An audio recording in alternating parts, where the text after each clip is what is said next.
আপনাদের একটা জিনিস দেখাই, যে কোনো মোটরসাইকেলের যদি এই যে ক্লাচ আছে, ক্লাচ উপরের ক্লাচ যখন চাপ দেওয়া হয় তখন দেখা যায় কি যে এইখান থেকে ক্লাচ চাপ দিলে অনেক সময় যেটা হয় যে বারবার ক্লাচ লুজ হয়ে যায়, বারবার ক্লাচ লুজ হয়ে যায় এবং ক্লাচ চাপ দিলে কিচকিচ কিচকিচ একটা সাউন্ড আসে। সেইটা আসার কারণ কি? এবং টিভিএস মোটরসাইকেলগুলিতে শুধু একটা কারণেই সাউন্ড আসে না, আরও অন্য কারণ আসে, সেটা আপনাদেরকে দেখাই। দেখুন, এই যে নর্মালি অন্য অন্য মোটরসাইকেলে যেটা হয় যে ক্লাচ চাপ দিলে ক্লাচ বারবার লুজ হয়ে যায় বা সাউন্ড করার কারণ হচ্ছে এই যে বেয়ারিংটা আছে, বেয়ারিংটা খারাপ হওয়ার কারণে হয়। ক্লিয়ার? এইটা অন্য অন্য নর্মাল যে কোনো মোটরসাইকেলে যেটা হয়, যেমন এই টিভিএস এর যে কোনো বাইকেও হতে পারে, অন্য অন্য ব্র্যান্ডের বাইকেও কিন্তু হতে পারে যে এইটা আসলে বেয়ারিংটা খারাপ হলে তখন ক্লাচ লুজ হয়ে যায় বা কিচ কিচ কিচ কিচ সাউন্ড করে। কিন্তু টিভিএস এ একটা প্রবলেম আছে, জানেন যে অনেকে জানেন যে এই জায়গাটাতে এইটার ভিতরে একটা বল থাকে। আমি আপনাদেরকে দেখাই, ভালোভাবে খেয়াল করবেন। এটার ভিতরে একটা বল থাকে, আমি বলটা বের করি।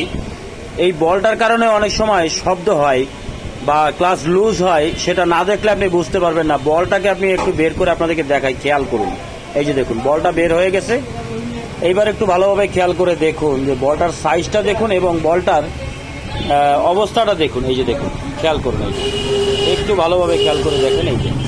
এই যে দেখুন, দেখেন বলটা কত ছোট সাইজ। মানে এর আগে যে খুলেছে সে আসলে এটাকে অনেক ছোট বল লাগিয়েছে। এবং আরেকটা মেইন প্রবলেম যেটা, বল লাগানোর পরেও দেখুন বলটা ক্ষয় হয়ে অর্ধেক হয়ে গেছে। খেয়াল করুন, এই যে দেখুন, এই যে দেখুন, একটু ভালোভাবে খেয়াল করুন।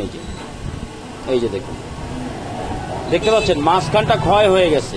এই যে মাঝখানটা, এই বলের এই জায়গাটা কোথায় লাগে জানেন? এই যে ক্লাচের লিভারটা আছে, ক্লাচ লিভারের এই যে দেখুন, এইখানে একটু খেয়াল করুন।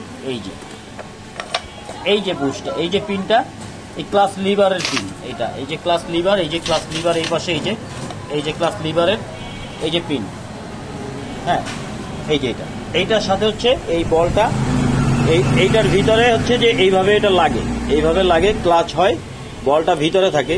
তো দেখুন বলটা ক্ষয় হয়ে অর্ধেক হয়ে গেছে। দেখুন, এই যে দেখুন, আমার হাতের উপরে দেখতেই পাচ্ছেন অর্ধেক হয়ে গেছে। এই অর্ধেক, এই সমস্যা হলে এখানে এত ছোট বল থাকবে না, এই বলটা আর একটু বড় থাকবে। হ্যাঁ, সামান্য একটু বড় বল লাগাবেন আপনারা। দ্বিতীয় কথা, এই বলগুলো চেক করে দেখবেন যে বলগুলো ক্ষয় হয়ে গেছে। দেখুন, এটা এক সাইড ক্ষয় হয়ে গেছে। এই যে বলটা থাকবে হচ্ছে গোল, আপনার পুরোনো মেকানিজম এরকম গোল থাকবে, কিন্তু এটা এক সাইড ক্ষয় হয়ে গেছে। তো অবশ্যই যখন ক্লাস করলে কিচকিচ সাউন্ড করবে বা লুজ হবে, এই বলটা একটু চেক করে আপনারা দেখবেন যে বলটা ঠিকঠাক আছে কিনা। দেখুন, এটা ক্ষয় হয়ে গেছে। বিশেষ করে টিভিএস এর ক্ষেত্রে বা ইয়ামাহার ক্ষেত্রে অনেক সময় বল দেওয়া থাকে, সেগুলো একটু চেক করবেন। ভিডিওটি দেখার জন্য ধন্যবাদ সবাইকে।